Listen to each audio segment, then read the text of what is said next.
Okay, everyone's back.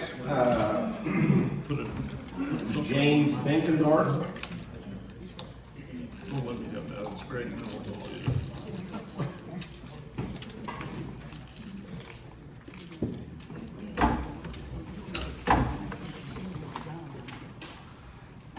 Name and address, please.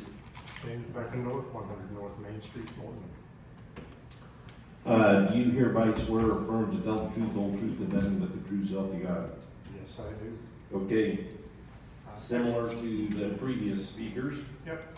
Actually, just wanted to go ahead and clarify some of the issues with respect to the PI on this, because as Brad has attested to earlier, it's a situation where he was looking at the PI ratings as far as this property. A when he little bought it. closer to the microphone. He was attesting to the certification of numbers from the land when he purchased the property. There's no other numbers proper as far as that.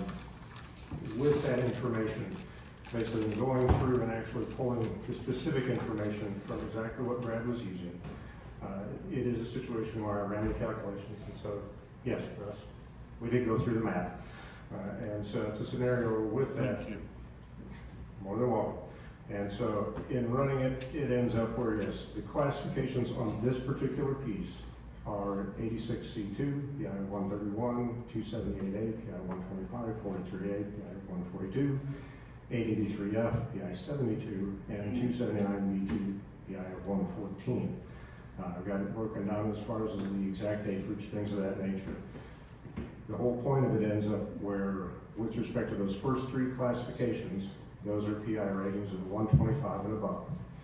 And with that, as far as the total number of acreage that correlates out to, is approximately 7.9 acres of the 25.62 acres.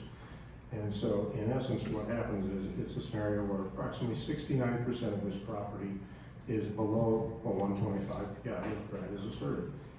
But correspondingly, the other 31% is above. So Russ, to your point, as far as wanting to get a number on how much is productive soil that you're taking out of this, 31% of this land is what you're talking about taking out of, that is the highly productive ground, that is 125, 131, or 142 PI. Now, another aspect of this, and the reason why that percentage actually has significant relevance in this case, is because the fact that according to your ordinances and the statute, the provisions here, section 157-438, B9, basically references as far as the fact that 75% of the site, basically in order to approve, 75% of the site must contain soils have a productivity, PI rating, sorry. So I'm just saying PI. A PI of less than 125, 75% by your ordinance. This is 69%.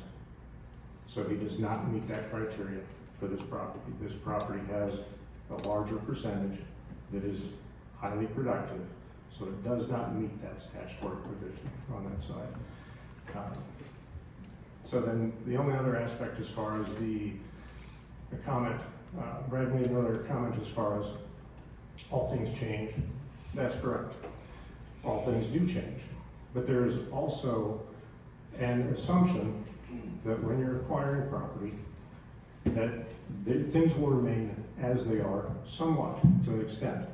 Part of that is with respect to zoning.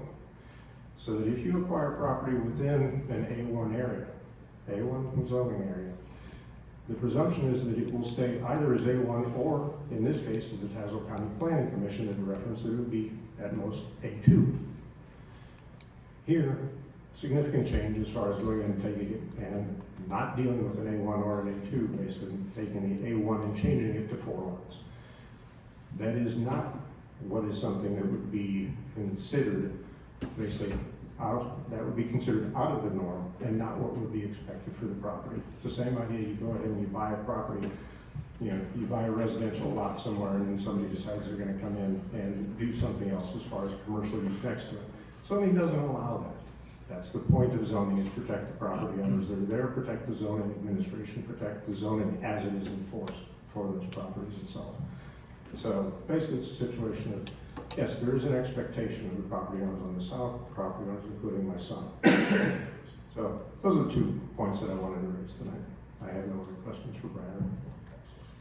Okay, so using that scenario, the original request 2 months ago was to go to rural residential. Correct. And the objection was at that time that the lots could be split even farther and there would be more houses than just 4. Correct. Yeah, we didn't distrust Brad. He said he wanted to put 4 lots in. No issue. It was Right, just but a it's the subsequent people after purchase. that. Correct. Right, that it Not could Brad be at all, split yeah.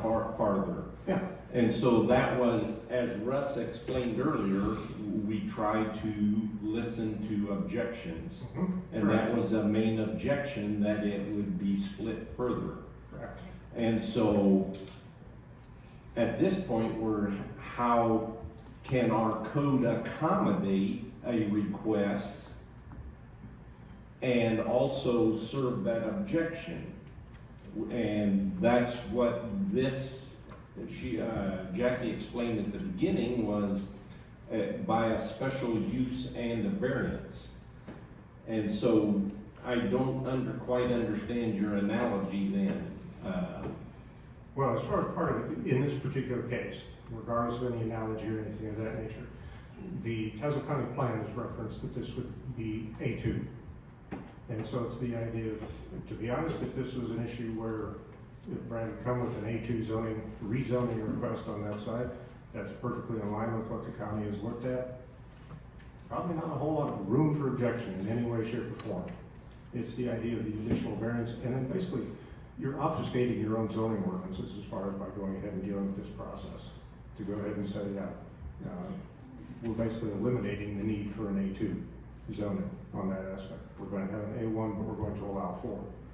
So that's the issue that comes about Okay, but on production as property. with most laws and most codes, and I tell my insurance agent this all the time, I could buy insurance so that I don't get hit by a Greyhound bus when I walk out my front door, even though in the 25 years I've lived there, the Greyhound bus has only gone by my house once. So there's always situations, the code cannot deal with 100% of the situations that arise.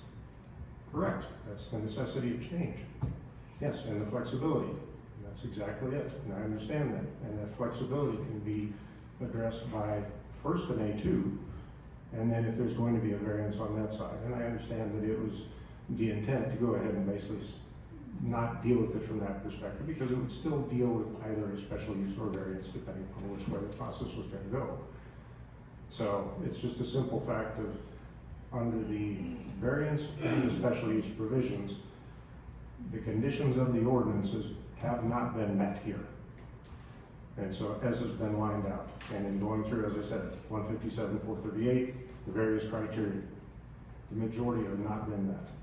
And so you go through likewise a similar ones, both on variance and special use. Okay, you have no questions for Brad? No, Do you have any no. questions for James? Yes. Okay. If I requested an A2 and then a variance on that, would your family stop the objecting? As far as on the A2, wouldn't have any room to stand for an objection on that, given the county. The variance probably would still object to that, because the idea of this is set by the county plan, to go ahead and have 10+ acre lots on it. 10+ acres, that's what the county plan is, that's what we knew when Jared was bidding on the property, that was the potential for this ground. So when you buy something with the expectation of what the county has done, that will be adhered to, and then someone kind of tries to change what the proposed plan was by the county, that's where the issue comes in. So yeah, would not have an objection as far as A2, but the variance, Brad, yes, probably would still have an objection to try and make it 4 instead of 2. So I'm hearing you say that you're opposed to variances when they make a change. I'm opposed to variances when they do not adhere to the principles of the ordinance, yes. so that when they're dealing with productive property, when they are actually injurious to adjoining property, when it is, when the use on your side, as far as the whole point of the variance and the special use, this is going all the way back. Russ can tell you this since he drafted a lot of this, is a simple point of the fact that in order for me to use my property in a way, there is something particular about that property that doesn't allow me to do that. Here, to go ahead and have my intended use. Your intended use was farm ground when you acquired it. There is no change that has happened to that ground itself that stops this from being used as farm ground. Correct. So that's one of the main criteria of both the variance and the special use. Again, accordingly, by your own admission, so you don't meet that criteria. So therefore, the special use or variance should not be granted. But if it was granted with a 600-foot setback, it wouldn't stop Jared from doing any of the things that he wants to do, is that correct? Well, it would stop some of the things, but it would not eliminate, basically would eliminate the majority of those issues, yes. And that was, He shouldn't be shooting toward the road anyway. correct. Yeah, it's not a matter of using a rifle out there, and bird hunting, things of that nature. Okay? Board members, questions? Land use? Yes. Well, that's been the most meaningful discussion between Jim and Brad that I've heard all night. Oh, we had other discussions. Okay, but I've got a question, but it's not for either one of them, it's for Jackie. And my question is this.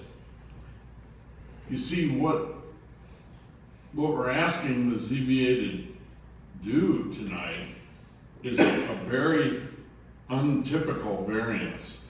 Usually, the variance is about variance on ground, on land, on property. This variance is a change. That's really what the word variance is being used as a verb, a change in our ordinance, our document. That's the variance. We don't do that very often. I mean, we change our documents, but we don't call them variances. So, here's my question to Jackie. How do we do this? I'm unsatisfied with this way. And now I say it at the end of the night. And so, what would it take? Can we just do A2 with that restriction on the 600 to make sure the hunters are okay? And yet not change, not have a variance to the document? Can we do that? And that would limit Brad, although I don't know if he needs a limit because he said he won't go more than 4. Or we could put that in the language, in the restrictions, along with the 600. Those could be the 2 restrictions. How do we do that, Jackie? So there's not a request to rezone the property in front of you tonight. That would have to be a whole entirely different request. But Well, let me interrupt. Sorry, I'm sorry. My wife doesn't let me interrupt, but you probably don't either, but I'm doing it. So is there a way to do it without a rezoning? change the zoning to In other words, a special use that has these 2 restrictions in them. Can we get there from here? Maybe that's for you, maybe it's for the lawyer. Without the variance, without the rezoning, but with a special use that has those 2. I call it the hunter protection, and I call it the limitation on the 4 units. I mean, how is that different from what's before you tonight? Well, tonight we have a special use and we have a variance to change the code. So, I guess I'm not sure I understand. If you were to rezone it to A2, dwellings are only allowed on lots that are 10 acres or bigger. So he would only be able to divide this into 2 residential lots. So it would be, it would different, it'd be substantially different from what he's asking for.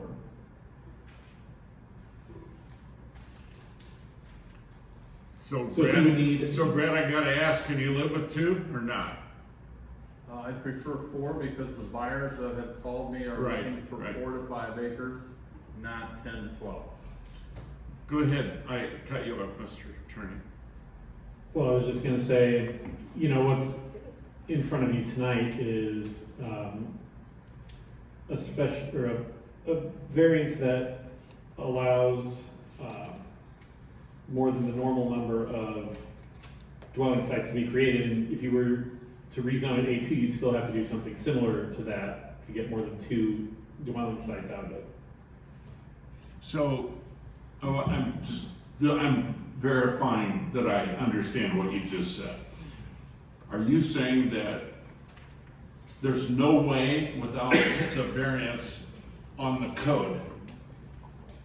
Because that is a little bit problematic for Jim. I think what Jim's saying, I'm putting words in his mouth, but you're changing the rules. But isn't that not what a variance does? If we have a 100-foot setback and you need a variance to be 50-foot setback, Yeah, Mr. Chairman, what I've always felt is a variance is where you're taking one of our rules and you're saying, okay, what we plan on approving as a ZBA is a little bit in violation of that rule. So instead of changing the rule, we're simply gonna allow the petitioner to waive that piece of the rule. That's what I've always looked at. and isn't that what we're doing here? Because he's allowed 1 lot of record according to the request, and he's asking a variance for not more than 4. Well, I agree. I mean, the purpose of any variance is to allow. Do something different than what the code specifically To says. vary the strict application of the code in particular circumstances. So I don't see a substantial difference between this variance on the code that you're referring to. I'm not sure how that is different than any other variance, I guess. Okay, well, I'm not gonna, I'll defer to you guys. I mean, you up there, you 3, you know. But I just wanna, my goal is to say, how do we go from where we are to at the end of the night, he gets to hunt, he gets to have his 4 only, and I'm not saying all the objectors are happy, because I know they're not, but they'd be willing to live with it and not shoot anybody. Okay, other questions for James?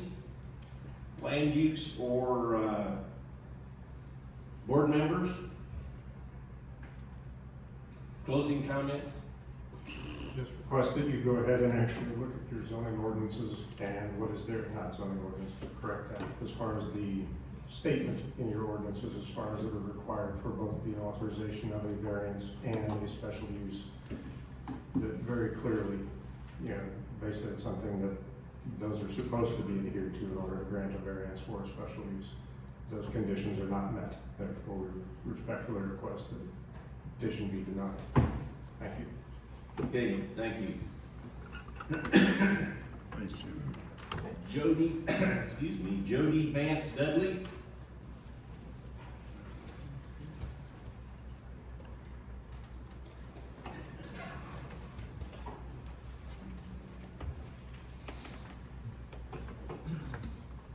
Those chairs are hard to move, aren't they? You gotta wrestle with them. Name and address, please. Jody Vance Dudley, 25753 East Windermere Road, Tremont. And you hereby swear or affirm to tell the truth, the whole truth, and nothing but the truth, so help you God.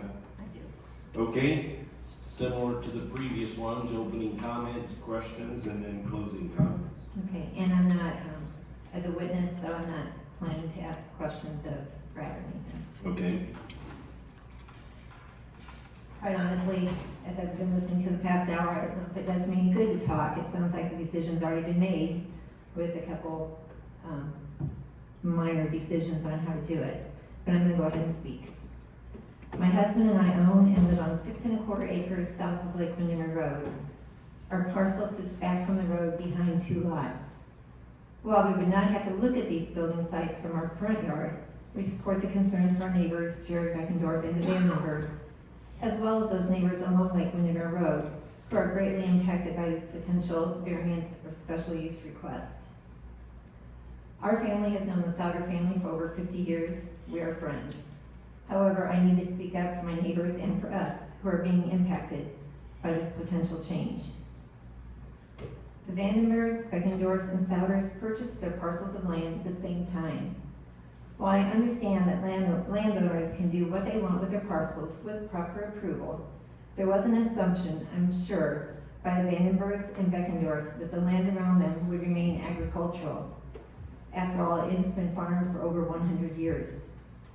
Souders subdividing and selling this section of farmland greatly impacts what the Vandenbergs and Jared Beckendorf had envisioned and planned for their land. The argument has been made that these building sites would be similar to those south of Lake Windermere Road. While they might be similar in size, that is about the only similarity. Soil quality is not at all similar. Paul Michaels sold the parcels on the south side of Lake Windermere Road over 30 years ago, which was originally comprised mostly of ravines that had been filled in over time. The soil on our property is poor timber clay. We have to bring in dirt, topsoil, or potting soil to plant anything. Very little on the south end of Lake Windermere Road, or on the south side, very little of any was farmed. An even larger and more important difference, in my opinion, is that Paul Michael was not impacting any other families by dividing these into individual parcels and allowing people to build on them. These parcels were not near any other person's homes. The only grounds surrounding these parcels were Michael's farm ground and some wasteland owned by another family. One of the closest properties was the Michael homestead. The Souter family is impacting many families in a negative way, including the Vandenbergs, Jared Beckendorf, and the families to the south of Lake Windermere, who bought their lots for the country view and living, not to see more houses out their windows. In addition, we have no idea what will be built there, so we don't know that the buildings would be similar, quote unquote. Jerry Souter lived on Brad's dad lived on the Souter family farm just south of town for many years. Brad grew up on that farm on Souter Road, and Brad's son and daughter-in-law now live there. If you look at image 1, it shows the farmstead in the black box with the black lane coming down. I could use my little pointer, but I won't do that. I could get my real professional look on here. This house sits back on a long lane surrounded by farmland, very similar to Jared Beckendorf's home. Brad Souter admitted to me that he would never build homes at the end of that lane in front of their homestead. Most people living in the country do not want to look out their window or from their front yard to see houses in front of them. Brad Souter and some family members have land right around their home, not the homestead, that cannot or is not farmed, if you look at image number 2.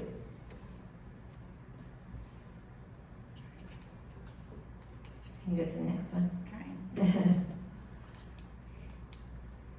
This land seems to be more like what the property south of Lake Windermere Road was. So you can see the purple is what the Souter families own, with the exception of the orange box there, which is another family. This would possibly be a better site for homes to be built, not sacrificing good farm soil. But I'm sure that the Souter families want their privacy, just as Jared and the Vandenbergs want their privacy. Some of that Souter land has a private pond and an entertainment bar that the Souter families enjoy. The privacy of a family pond is what the Vandenbergs were dreaming of and working towards. So the Souter pond and cabin you can see down at this bottom part of that image. My point there is why this land on Lake Windermere Road, when the Souders own other land that is more similar to the soil south of Lake Windermere Road. Providing building sites for the benefit of Tremont. I was initially given the impression that the Souders are doing this for the good of Tremont, for people to be able to build. They own much ground adjacent to the village of Tremont. And if you bring up image number 3. In fact, they sold a small portion, 5.44 acres, which is similar to what he's wanting to do now, of that farm ground for a very hefty price of $400,000. Do the math. He sold that to an individual in 2021 for a building site. And that is the yellow spur you see there. That is the southern part of the village of Tremont. And he sold 5 acres of that land for someone to build on, which now has a house and a nice building with it. If they were truly doing this to benefit Tremont and people that want to build in this school district, they would sell some of their farm ground that could be annexed into the village, which would provide even more benefits to the village. South Sampson Street was even constructed open-ended so that the street could continue south into that farm ground. So you can see how much of the farm ground that is right next, bordering the village of Tremont. And they've already made a precedent to sell 5 acres to one individual. And they have plenty of farmland there that they could continue to sell even 5-acre lots or smaller. The purple is the Souder farm ground that I think I have the lines right, but they're very close to time. If you could go to image 4. Okay, you need to move quickly because this does not pertain to the petition tonight. But it does show. It does not pertain to the petition tonight. It questions. It does not pertain Okay. to the petition This tonight. is the south end of Fremont, that's my last image. The road that's set, that could be expanded. So you're right, it's not the land tonight, but we're looking at land tonight that is good farm ground. It's been farm ground for 100 years. Souders claim that this acreage is a poor soil quality of that property.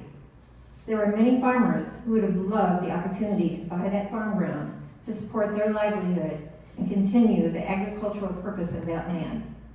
That soil quality was fine for Jared Nafsinger, who farmed the ground for 39 years. And it would have been appreciated by another farmer. There are potential housing developments coming to Tremont, adjacent to the village. Why use farm ground, the one we are discussing tonight, good farm ground in a rural area? Brad Souder actually stopped at my mom's house on July 10th, saw my car there, and I was visiting her there, and he wanted to discuss this issue. And we talked for a while. This is when he admitted that he would never add home sites near the end of their homestead. He stated he could be requesting to put solar panels up, so making myself feel lucky that we're going to have houses across from us instead. In part of that discussion, he stated that those of us with homes south of Lake Windermere Road had 3 options. The third option is what really hit me. We can move. We've lived there for 34 years. We built our house. But it's a very easy option for Brad Souder. We can move. This convinced me at that point that the Souder family does not care how they're impacting those around this farm ground. It's all about the money. I won't go over the reasons of the Vandenberg family and Jared they've already stated why they're against this, so I will not reiterate that. There is one difference in what's been discussed tonight. I would be against the 600-foot setback. I don't want to see houses right along Lake Windermere Road. That's not how it is on the south end. The houses are set back. So when you're driving down Lake Windermere Road, you still feel like you're in the country with a few houses there. As you start driving through houses on both sides, you're losing the effect of the country feel. And as they get closer to the road, you're losing even more. I think we're also forgetting about the Vandenberg reasons that she did not reiterate tonight and what they were trying to do with their pond, with the wildflowers and that they put out. We haven't even talked about that tonight. The biggest potential for impacts on our family and our property are concerned about the water table, septic runoff, and Lake Windermere Road. We believe the water table is sufficient, we think, although the Souders have added irrigation south of Route 9 that pulls from the same water table. We would hope that tests and research will be performed to ensure adequate water supply. A creek runs through the ravine just below our property that could get further contaminated by additional houses. Our children love to hike in those woods and near that small creek. The third concern is that Lake Windermere Road is already not up to code for the amount of traffic that utilizes it. And the fourth is just our view coming down Lake Windermere Road to turn into our lane. It will look like a subdivision of homes. Six people spoke, and there were others of us in the crowd against the rezoning at the previous zoning board of appeals meeting. More spoke up at the land usage meeting. Only the Stouter family spoke in favor of the rezoning. I truly hope that the concerns and impact on neighboring landowners is thoughtfully considered.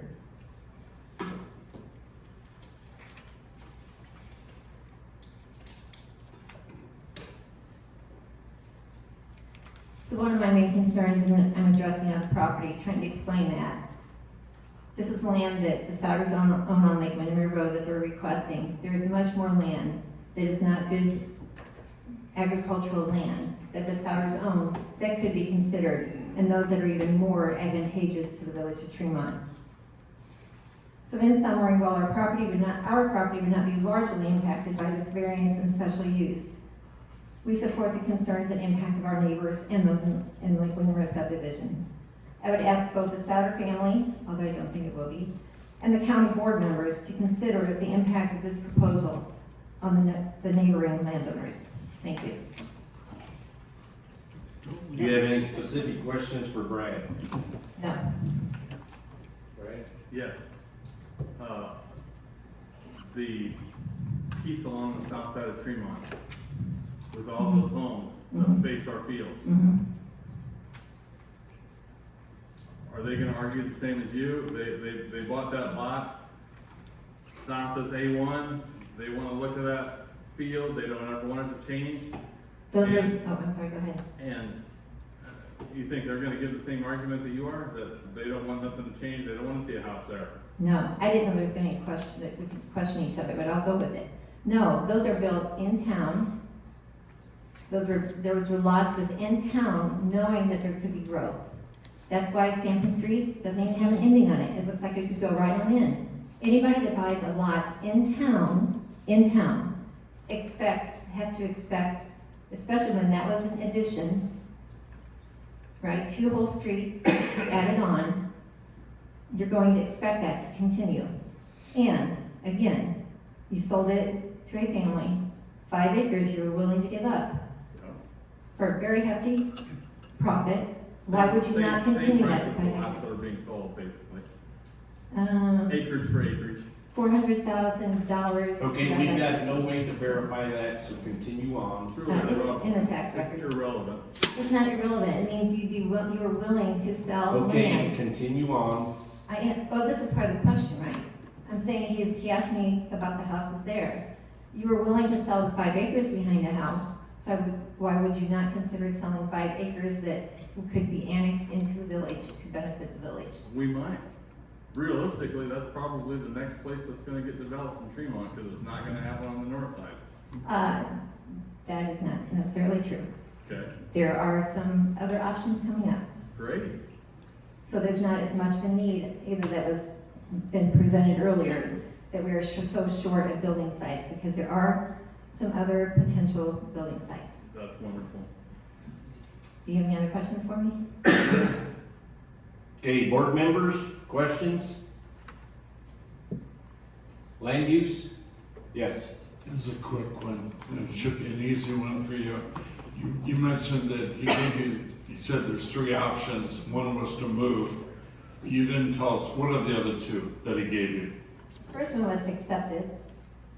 Second one I don't remember, because that third one came right away, and it just bored me because, as I said, we've known families for 50 years, and to be told that you can move just bored me and kind of finished the discussion for me, especially when I was there visiting my mom who had just had major heart surgery, and he had the nerve to stop by her house and catch me off guard as I'm visiting her to talk about this.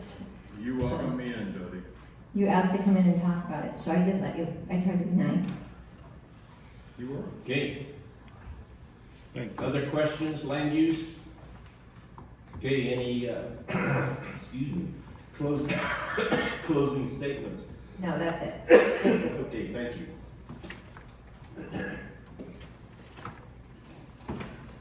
Mike Knapp.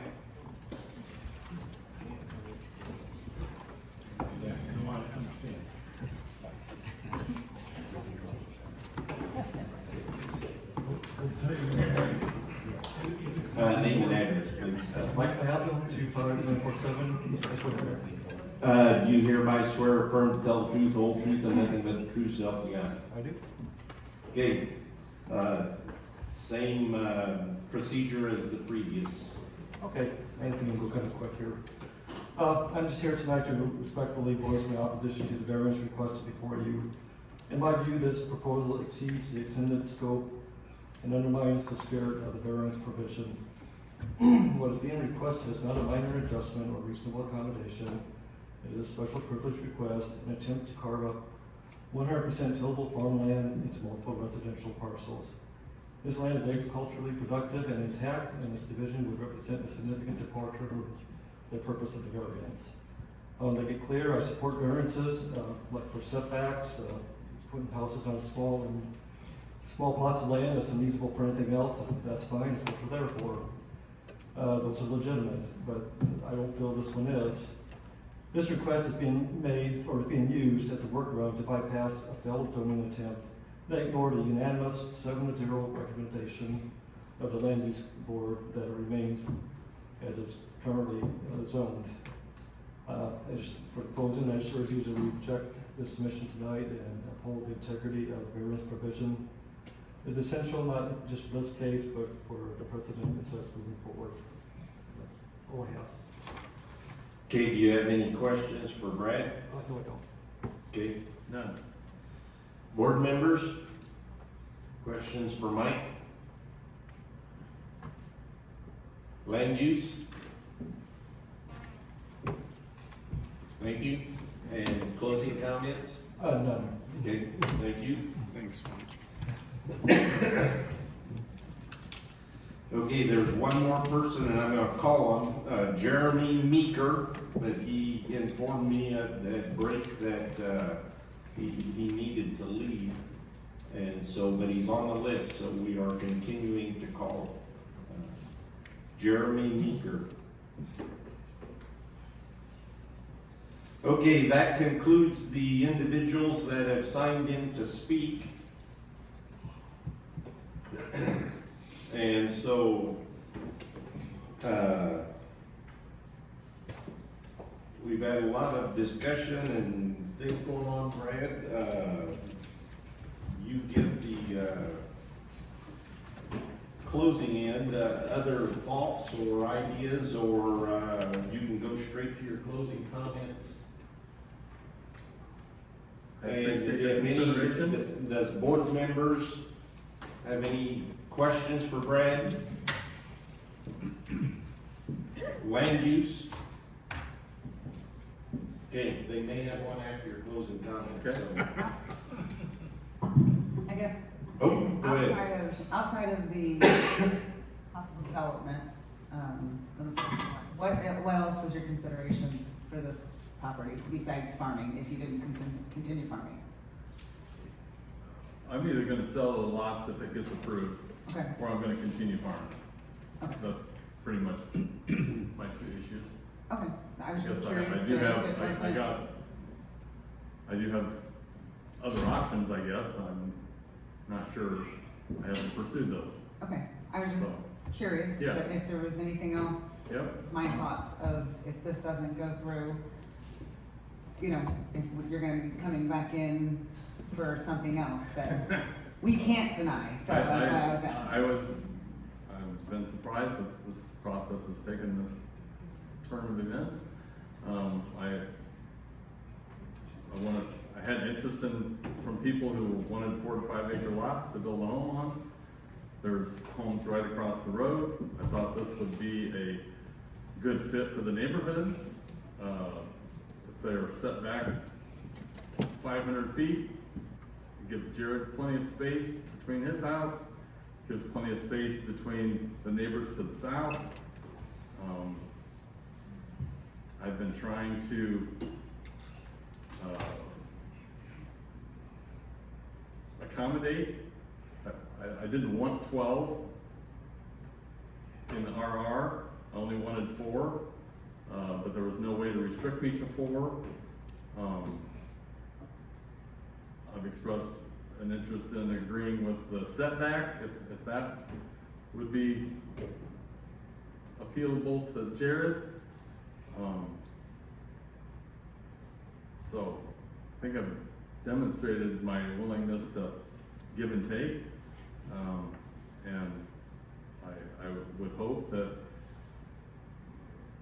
property owners can continue to do with their property what they want. They're the ones that pay for it, as long as it is reasonable. And this, to me, seems reasonable. There's lots of homes in the area. There's a huge subdivision half-mile east. There's homes to the south. Katie wants to build a house, I think, someday on hers. There's houses to the west.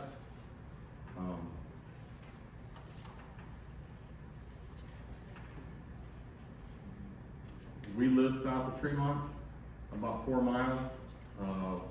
We own, my family owns about 250 acres where I live, where Joy had pointed out. We have a family lake and a barn there. The Sin family owns the property directly across my lane to the north. I live on a township road, Scotts Lane. And if they wanted to put 2 houses there, which they could, they'd have every right to. It would be a change, but they own it, I don't. And it would be 2 places for, it would be a place for a house that would look really nice. I just, times change, and my grandparents built our house in 1966, there wasn't a house there. So, I'm acknowledge that change happens and try to make the best of it. So, appreciate your time, and I'm really sorry this has drug on so long. One more question. Yeah, Sam. So there's been some talk tonight about would you be interested in just doing 2 lots? And then also, if somebody came up to you and said, hey, I got a partner, I want to buy the whole 25 acres. I mean, is that within the Yep. realm of what you see fit Yep. to do? Yep. The whole 25 acres for sale, I'd rather not do 2 10s, because for a single owner, if they build a house, that's a lot to mow and take care of. 4 to 5 acres is much more reasonable. Well, from what I've seen, with somebody owning, 12.5 acres or whatever, you split it up, you put a house on a little part of it and have a farmer, cash rent the rest of it for, right? Yeah. I mean, there's a lot of that out there, that's happening. That would be possible. I'm not sure I'd be interested in doing farming, You might not, but somebody it'd be a good hayfield. yeah, So, just yeah. some thoughts. Yep, you're right. Okay, I don't see any other questions, so you're excused. Thanks. Thank you.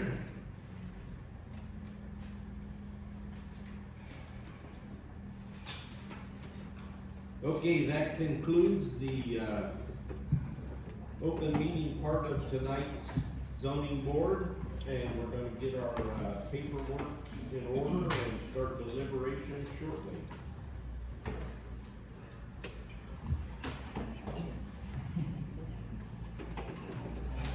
Are you guys staying?